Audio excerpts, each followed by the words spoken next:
हमारे संविधान में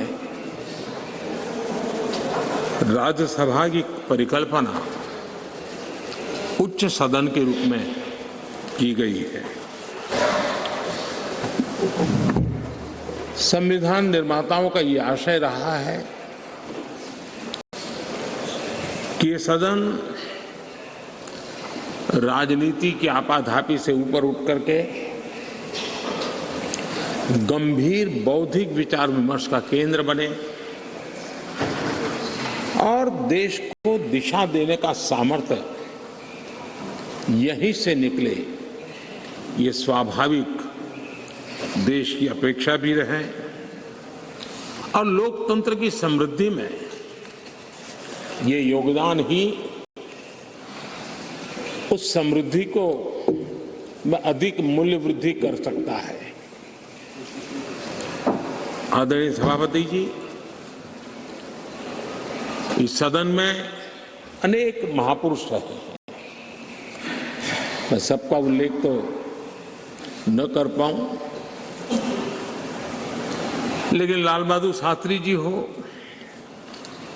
गोविंद वल्लभ पंत साहब हो, लाल कृष्ण आडवाणी जी हो, प्रणब मुखर्जी साहब हो, अरुण जेटली जी हो, ऐसे अनगिनत विद्वान श्रेष्ठीजन और सार्वजनिक जीवन में वर्षों तक तपस्या किए हुए लोग इस सदन को सुशोभित किया है, देश का मार्गदर्शन किया है।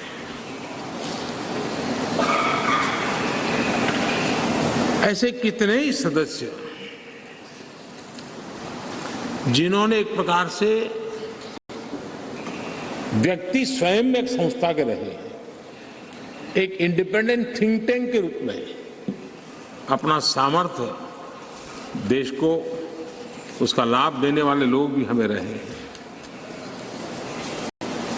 संसदीय इतिहास के शुरुआती दिनों में डॉक्टर सर्वपल्ली राधाकृष्णन जी ने राज्यसभा के महत्व पर कहा था कि parliament is not only A legislative but A deliberative body. Rajya Sabha से देश के जनता की अनेक ऊंची अपेक्षाएं हैं, सर्वोत्तम अपेक्षाएं हैं और इसलिए मान्य सदस्यों के बीच गंभीर विषयों की चर्चा और उसे सुनना, ये भी एक बहुत बड़ा सुखद अवसर होता है। नया संसद भवन एक सिर्फ नई बिल्डिंग नहीं है, लेकिन ये एक नई शुरुआत का प्रतीक भी है।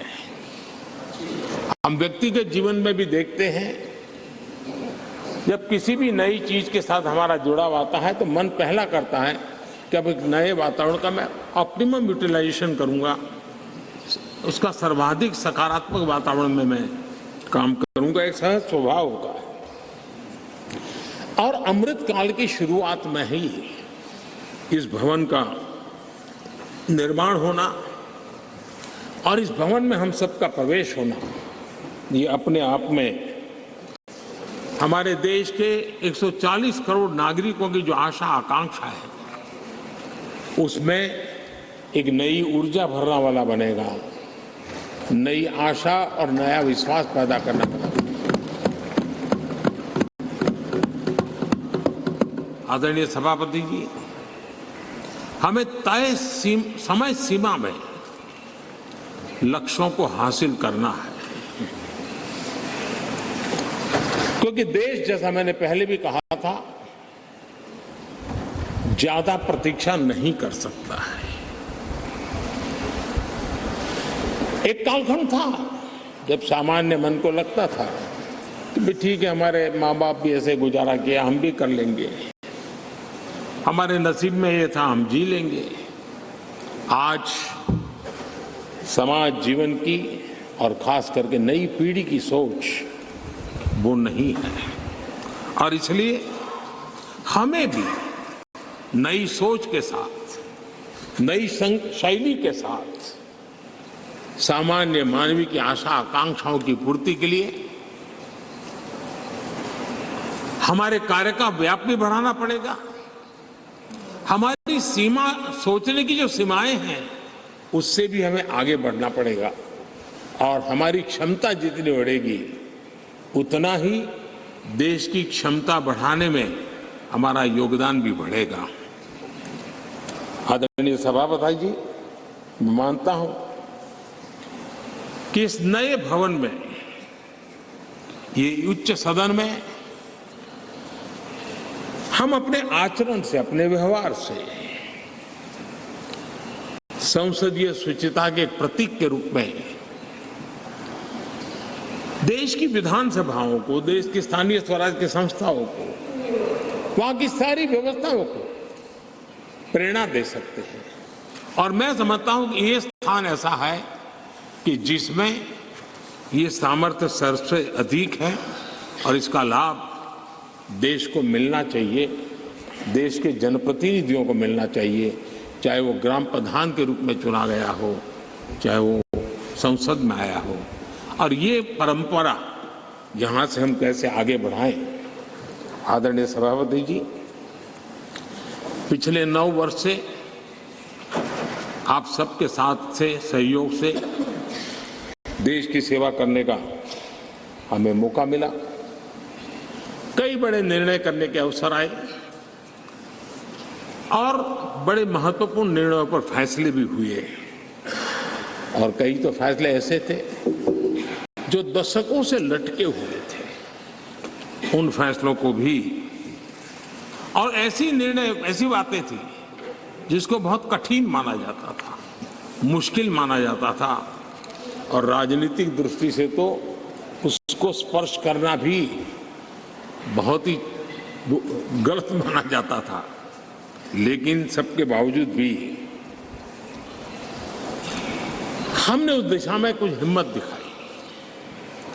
राज्यसभा में हमारे पास उतनी संख्या नहीं थी, लेकिन हमें एक विश्वास था कि राज्यसभा दलगत सोच से ऊपर उठ करके देश हित में जरूर अपने फैसले लेगी।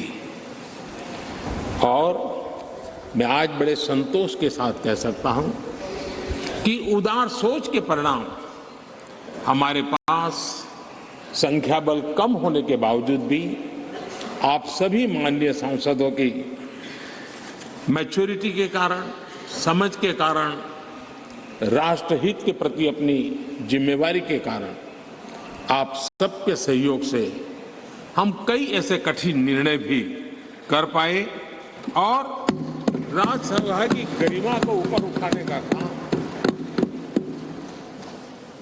सदस्य संख्या के बल पर नहीं, समझदारी के सामर्थ्य पर आगे बढ़ा।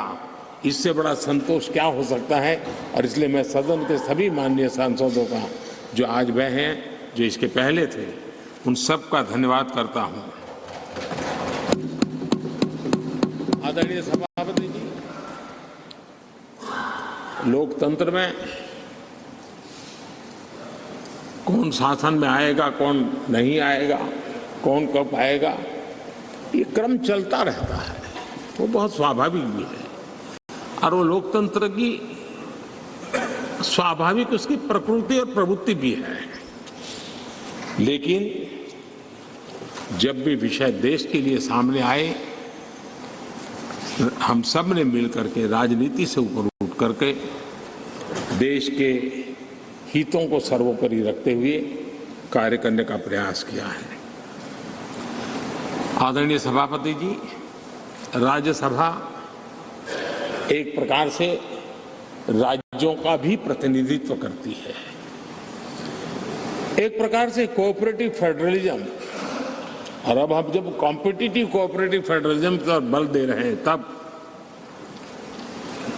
हम देख रहे हैं कि अत्यंत सहयोग के साथ अनेक ऐसे मसले रहे हैं, देश आगे बढ़ा है। कोविड का संकट बहुत बड़ा था। दुनिया ने भी परेशानी झेली, हम लोगों ने भी झेली है, लेकिन हमारे फेडरलिज्म की ताकत थी कि केंद्र और राज्यों ने मिलकर के जिससे जो बन पड़ता है बन कर करके देश की बहुत बड़े संकट से मुक्ति दिलाने का प्रयास किया। और ये हमारे कोऑपरेटिव फेडरलिज्म की ताकत को बल देता है, हमारे फेडरल स्ट्रक्चर को की एक ताकत है। उसने अनेक संकटों का सामना किया है और हमने सिर्फ संकटों के समय नहीं, उत्सव के समय भी दुनिया के सामने भारत की उस ताकत को पेश किया है जिससे दुनिया प्रभावित हुई है। भारत की विविधता, भारत के इतने राजनीतिक दल, भारत में इतने मीडिया हाउसेस, भारत के इतना रहन सहन, बोलियां, ये सारी चीजें G20 समिट में, राज्यों में जो समिट हुई, क्योंकि दिल्ली में तो बहुत देर से आए, लेकिन उसके पहले देश के 60 शहरों में 220 से ज्यादा समिट होना और हर राज्य ने बढ़ चढ़ करके बड़े उत्साह के साथ विश्व को प्रभावित करें, इस प्रकार से मेहमान नवाजी भी की और जो डेलिब्रेशंस हुए उसने तो दुनिया को दिशा देने का सामर्थ्य दिखाया है। और ये हमारे फेडरलिज्म की ताकत है और उसी फेडरलिज्म के कारण और उसी कोऑपरेटिव फेडरलिज्म के कारण आज हम यहाँ प्रगति कर रहे हैं। आदरणीय सभापति जी, इस नए सदन में भी, नई हमारी इस पार्लियामेंट बिल्डिंग में भी उस फेडरलिज्म का एक अंश जरूर नजर आता है, क्योंकि जब बनता था तब राज्यों से प्रार्थना की गई थी कि कई बातें ऐसी हैं जिसमें हमें राज्यों की कोई न कोई याद यहाँ चाहिए, लगना चाहिए कि ये भारत के सभी राज्यों का प्रतिनिधित्व यहाँ है। और यहाँ कई प्रकार की ऐसी कलाकृतियाँ, कई चित्र वो जो पूरे हमारी दीवारों की शोभा बढ़ा रहे हैं, वो राज्यों ने पसंद करके अपने यहाँ राज्य की श्रेष्ठ चीज भेजी है। यानी एक प्रकार से यहाँ के वातावरण में भी राज्य भी है, राज्यों की विविधता भी है और फेडरलिज्म की सुगंध भी है।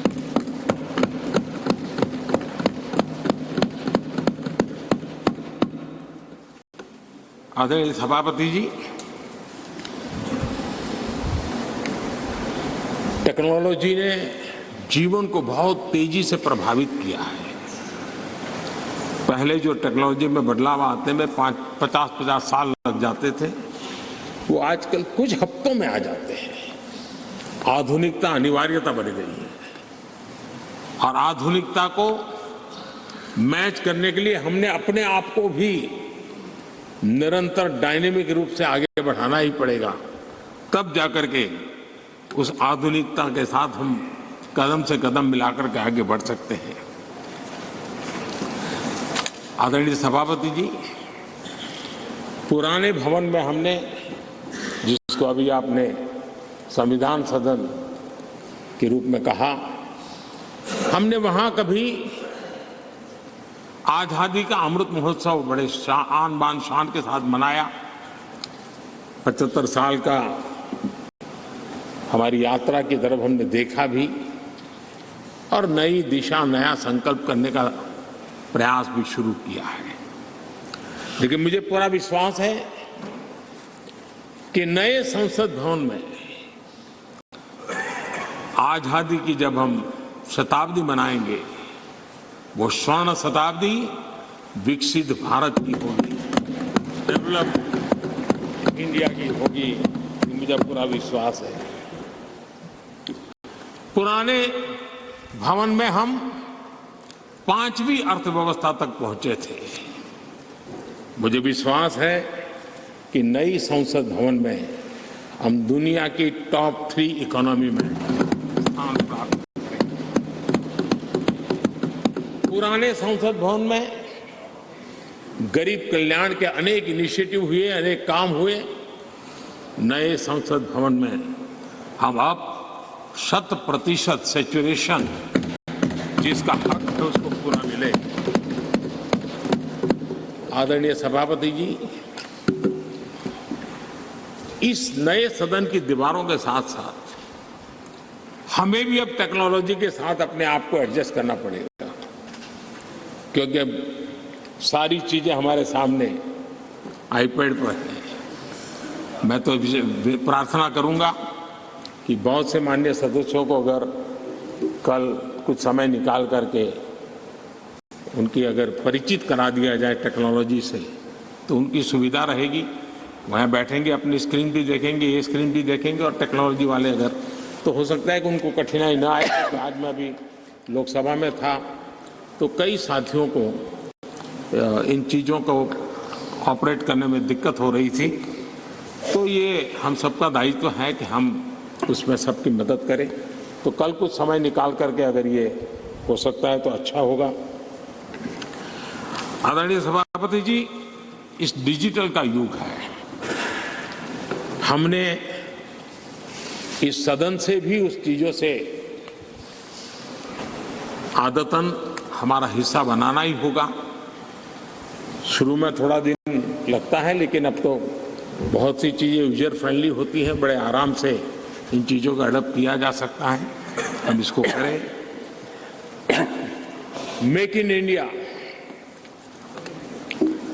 एक प्रकार से ग्लोबली गेम चेंजर के रूप में हमने इसका भरपूर फायदा उठाना है। और मैंने कहा, वैसे नई सोच, नया उत्साह, नया उमंग, नई ऊर्जा के साथ हम आगे बढ़कर के कर सकते हैं। आदरणीय सभापति जी, आज नया संसद भवन देश के लिए एक महत्वपूर्ण ऐतिहासिक फैसले का साक्षी बन रहा है। अभी पार्लियामेंट लोकसभा में एक बिल प्रस्तुत किया गया है, वहां पर चर्चा होने के बाद यहां भी आएगा। नारी शक्ति के सशक्तिकरण की दिशा में जो पिछले अनेक वर्षों से महत्वपूर्ण कदम उठाए गए हैं, उसमें एक अत्यंत महत्वपूर्ण कदम आज हम सब मिलकर के उठाने जा रहे हैं। सरकार का प्रयास रहा ईज ऑफ लिविंग का, क्वालिटी ऑफ लाइफ का। और जब ease of living, quality of life की बात करते हैं तो उसकी पहली हकदार हमारी बहनें होती हैं, हमारी नारी होती है, क्योंकि उसी को सब चीजें झेलनी होती है। और इसलिए हमारी प्रयास रहा है, और राष्ट्र निर्माण की उनकी भूमिका बढ़े, ये भी हमारी उतनी ही जिम्मेवारी है। अनेक नए नए सेक्टर्स हैं जिसमें महिलाओं की शक्ति, महिलाओं की भागीदारी निरंतर सुनिश्चित की जा रही है। माइनिंग में बहनें काम कर सके, निर्णय हमारे ही सांसदों की मदद से हुआ। हमने सैनिक स्कूलों को बेटियों के लिए दरवाजे खोल दिए, क्योंकि बेटियों में जो सामर्थ्य है, उस सामर्थ्य को अब अवसर मिलना चाहिए। उनके लिए मन में इफ्स एंड बट्स का युग खत्म हो चुका है। हम जितना सामर्थ्य, हम जितनी सुविधा देंगी, उतनी सामर्थ्य हमारी मातृशक्ति, हमारी बेटियां, हमारी बहनें दिखाएंगी। बेटी बचाओ बेटी पढ़ाओ का अभियान वो कोई सरकारी कार्यक्रम नहीं है, समाज ने इसे अपना बनाया है। और बेटियों का मान सम्मान की दिशा में समाज में एक भाव पैदा हुआ है। मुद्रा योजना हो, जनधन योजना हो, महिलाओं ने बढ़ चढ़ करके इसका लाभ उठाया है। फाइनेंशियल इंक्लूजन के अंदर आज भारत में महिलाओं का सक्रिय योगदान नजर आ रहा है। ये अपने आप में मैं समझता हूं उनके परिवार के जीवन में भी उनके सामर्थ्य को प्रकट करता है, जो सामर्थ्य अब राष्ट्र जीवन में भी प्रकट होने का वक्त आ चुका है। हमारी कोशिश रही है कि हमारे माताओं बहनों के स्वास्थ्य को ध्यान में रखते हुए उज्ज्वला योजना, हमें मालूम है गैस सिलेंडर के लिए पहले एमपी के घर के चक्कर काटने पड़ते थे, गरीब परिवारों तक उसको पहुंचाना, मैं जानता हूं बहुत बड़ा आर्थिक बोझ है, लेकिन महिलाओं के जीवन को ध्यान में रखते हुए उस काम को किया। महिलाओं के सम्मान के लिए ट्रिपल तलाक लंबे अरसे से राजनीतिक दृष्टि से राजनीतिक लाभालाभ का शिकार हो चुका था। इतना बड़ा मानवीय निर्णय, लेकिन हम सभी माननीय सांसदों की मदद से उसको कर पाया। नारी सुरक्षा के लिए कड़े कानून बनाने का काम भी हम सब कर पाए हैं। विमेन लेड डेवलपमेंट G20 की सबसे बड़ी चर्चा का विषय रहा और दुनिया के कई देश हैं जिनके लिए विमेन लेड डेवलपमेंट विषय थोड़ा सा नया सा अनुभव होता था और जब उनकी चर्चा में सुर आते थे कुछ अलग सी सुर सुनने को मिलते थे।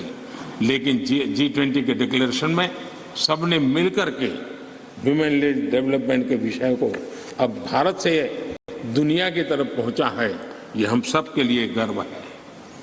आदरणीय सभापति जी, इसी बैकग्राउंड में लंबे अरसे से विधानसभा और लोकसभा में सीधे चुनाव में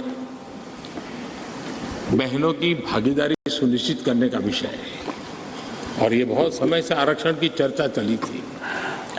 हर किसी ने कुछ न कुछ प्रयास किया है, लेकिन और ये 1996 से इसकी शुरुआत हुई है और अटल जी के समय तो कई बार बिल लाए गए, लेकिन नंबर कम पड़ते थे, कुछ उग्र विरोध का भी वातावरण रहता था।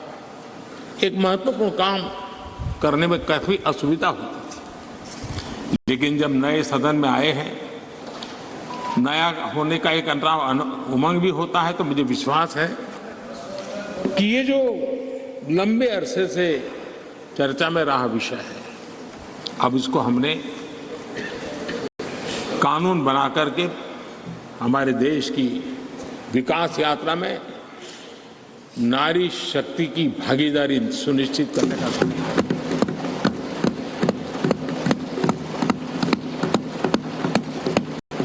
और इसलिए